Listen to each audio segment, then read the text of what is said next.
We flew across the country to play the most famous golf grounds in America, and a snowstorm shut it down. Pinehurst, North Carolina, they call it the cradle of American golf. They are not exaggerating. The morning we arrived, the course we came for was closed, frozen. So were the next 3. This is the trip we took instead. There is a statue here of a man who won the US Open on the 18th green, 1 putt, 15 feet. 127 days later, he was gone. We will get to him. Stay with me. And if you think a golf trip only works when both of you play, this one is going to change your mind.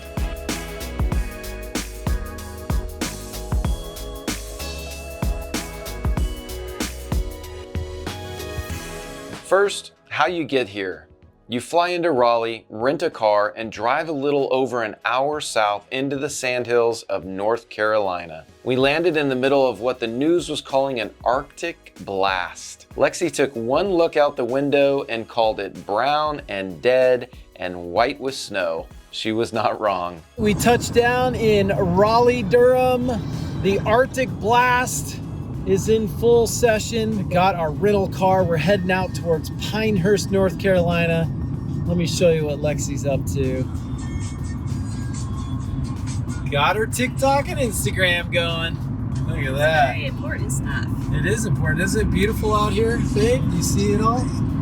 It's brown and dead. It's brown and dead. And white with snow. Here is the honest version.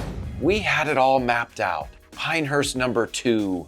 Number 10, number 4, pine needles, mid-pines. Then, a freak cold storm rolled through and closed almost all of it. I think it's 38, 39 degrees. This is the coldest I've ever played golf in. One course stayed open, the Country Club of Whispering Pines, 38 degrees, the coldest round I've ever played, and I've played a lot of them. Whispering Pines took bad reviews for years. That was the old days. There is a new owner now, 8 months in, and he is pouring money into the place. New bunkers, rebuilt to look like the ones at Pine Needles and Mid Pines. The man who designed this course studied under Donald Ross. You are going to hear that name all week. Ross is the reason this whole region exists. Right now, you can play Whispering Pines for $55. That number is going to $125 once the work is done. Play it cold.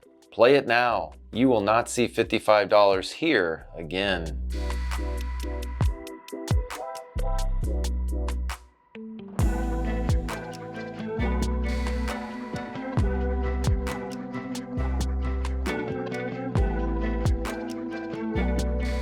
Every trip needs a day that is just about the golf.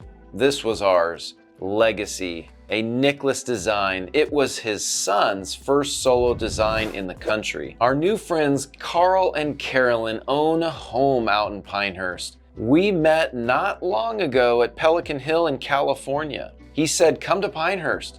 Bring sexy Lexi. We will play." You do not turn that down. Carl's in his 70s. He plays the forward tees. And on the first tee, I gave him one rule. Hit until you like it, my friend. He actually really liked that rule. First tee, you hit until you like it. And Carl's like, I like that. Oh, there we go.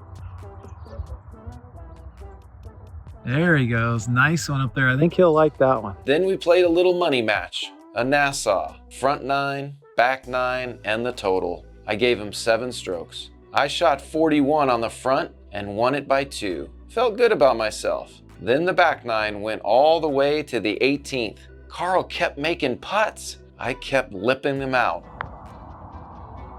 Oh, he's burned the edge. Oh, right on the lip. Ah! 18 is called the Bear, over water, rated as one of the toughest finishing holes in the whole Pinehurst area. I came out of my drive and lost it right. Took a drop, cart path only, and rolled a hybrid straight into the lake. Here is the part I love. Carl told me that that ball did not count.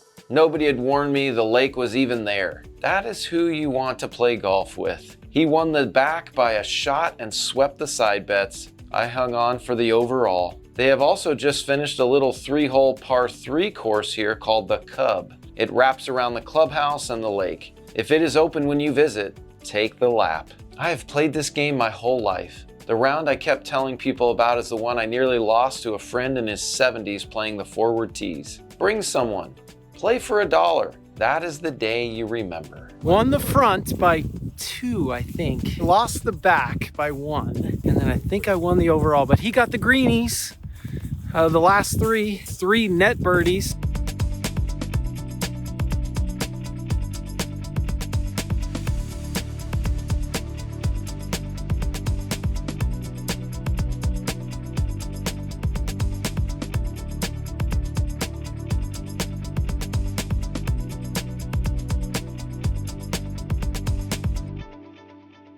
Pine Needles. Yay! Yay! Built when?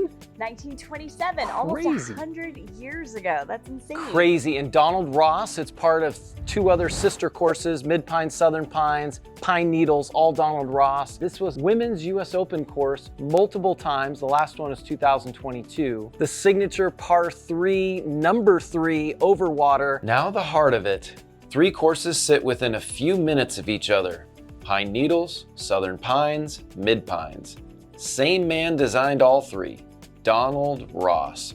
All 3 sit in the top 100 courses you can actually play in the country. Southern Pines opened in 1906, Pine Needles in 1927. These greens have barely been touched in 100 years. Ross built his greens like the back of a turtle, high in the middle, falling away on every side. Miss the center and the ball rolls off, and you are chipping again. So fire at the middle of the green, every time. Forget the pin. Pine Needles has hosted the Women's US Open more than once. The last one was in 2022. The signature hole is a par 3 over water. You will know it the second you see it. Lexi played this one with me.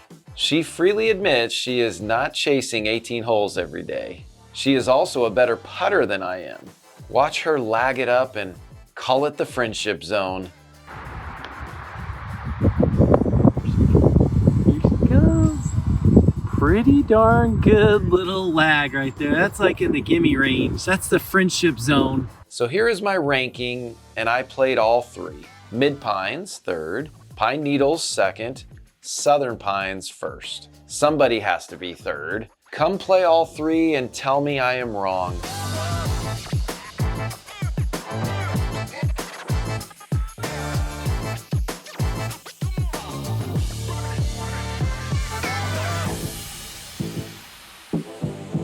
This is the part nobody plans for. The day one of you does not want to play. Lexi does not play 3 days in a row. She never has. So on the 3rd morning, she stayed back with her coffee and a book and a rocking chair on the porch. I went to Southern Pines on my own. Here's what makes this place different. Right off the first tee, there is a full 18-hole putting course. 18 holes, just putting. Built 1906, non-pretentious, in the top 100. Wild rolls, the same greens you would play out on the course. The flat stick is the great equalizer. You do not have to be a golfer to love it. If one of you plays and one of you does not, this is where you meet in the middle. Play the rounds you want, rest the ones you don't. That is the whole trip. The undulations, I don't know, video really portrays how crazy up and down these greens are. Look at that. Woo-wee. Yeah, there's a lot going on here. That's for sure. Recommend getting used to the greens out there, and you could take a look at these and see, yeah, that's pretty darn good advice. The flat stick is the great equalizer. Shot 79, I was 2 under at one point, and then had a par 3 that just absolutely I blew up on. Oh my gosh, I got a quad. The putting course is free with your round. Do not walk past it.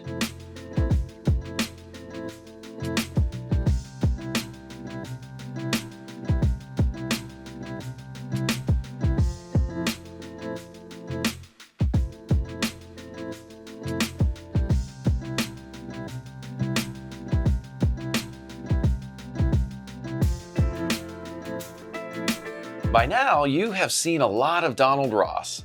Let me show you the opposite. About an hour outside Pinehurst is a course called Tot Hill Farm. Different designer, Mike Strands. Strands built courses like nobody else. He called it placement golf. You do not just hit it far. You hit it to a spot, or you pay for it. It is on the list of the top 100 courses you can play. Its sister course down the road, Tobacco Road, is the one everybody talks about. This one flies under the radar. So there's your tee shot, number 1, down the hill into this swale of all kinds of craziness. There's Lexi. It's raining, as you can see. She's in her blanket down there. You come through, there's like a little swell creek coming through, big hill right there.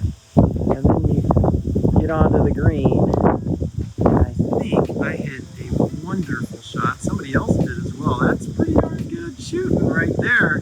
Darn tootin'. The clubhouse is an old farmhouse from the 1800s. You can feel the waves in the floorboards when you walk across them. They've done such a fantastic job of taking the old farmhouse, and they built in the 1800s. I mean, the floor, you can literally see the waves in the floor. So cool. The course is open to the public on Mondays and Tuesdays.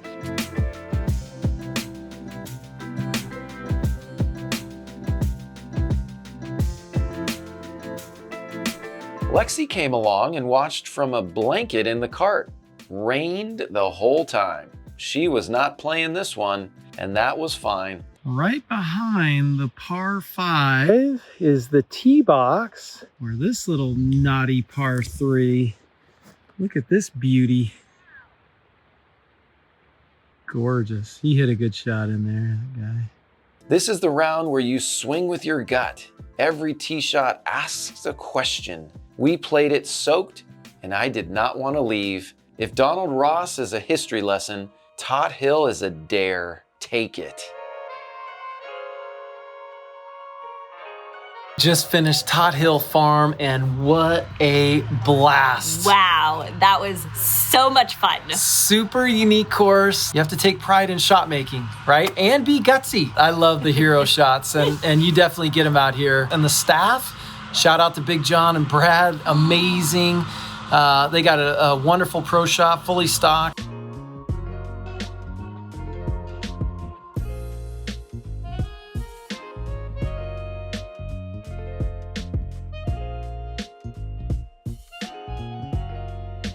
There's one more you need to know about. This one is for your schedule and your wallet. Pinehurst gets busy. In peak season, the good tee times are gone before you call. And the prices, they're on another level. So drive out, Carolina Trace. There are some signature holes like the Trace Triangle on the lake course. I believe it's 12, 13, 14. Amazingly tough, kind of feels like an island par 3. From the tips, it's 222 yards, a 50-minute drive from Pinehurst, but sometimes it's tough to get some times at Pinehurst in the peak season.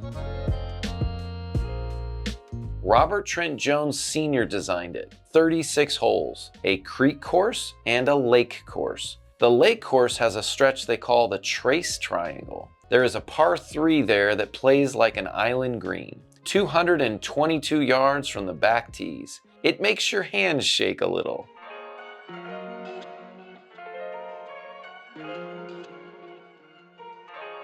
The greens are fast. I putted one clean off the green. That one is on me. Here is the move. On your last day, book a later flight out of Raleigh. Play Carolina Trace on the way to the airport. Order the chicken sandwich with the pimento cheese first. We flew out at 5:15. Got our 18 in.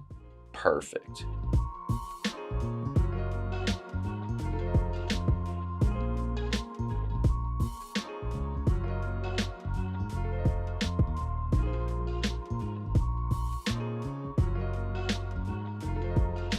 One thing about Pinehurst before the last stop, it is not just the courses, it is a village. You park your car at the resort and you may never drive it again. A caddy and a cart takes you everywhere. There are old mansions on the grounds, each one its own hotel. This is the ground the US Open keeps coming back to. You feel it just walking around.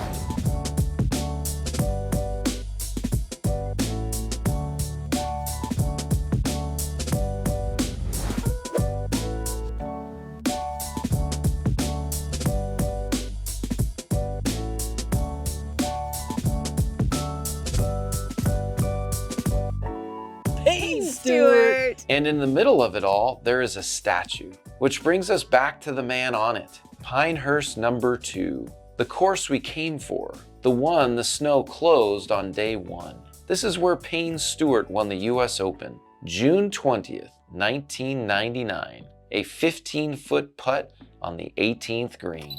You have seen the pose even if you do not know the name. Fist out, leg kicked, frozen in bronze right here. He was one of my favorites. The +4s, the knickers. He wore the colors of the NFL team from whatever city he was playing that week. 127 days after that putt, his plane lost pressure and flew on autopilot until the fuel ran out. Everyone aboard was already gone. He had the +4s, the knickers. He would model the colors of the NFL team. They cast the statue in the exact shape of that moment, the best moment of his career, on the ground where it happened. His last name was Stewart. So is mine. Standing there was the whole reason to make this trip. This is where it all happened. 15-footer for the win. You come for the golf. You leave remembering the man. That is Pinehurst.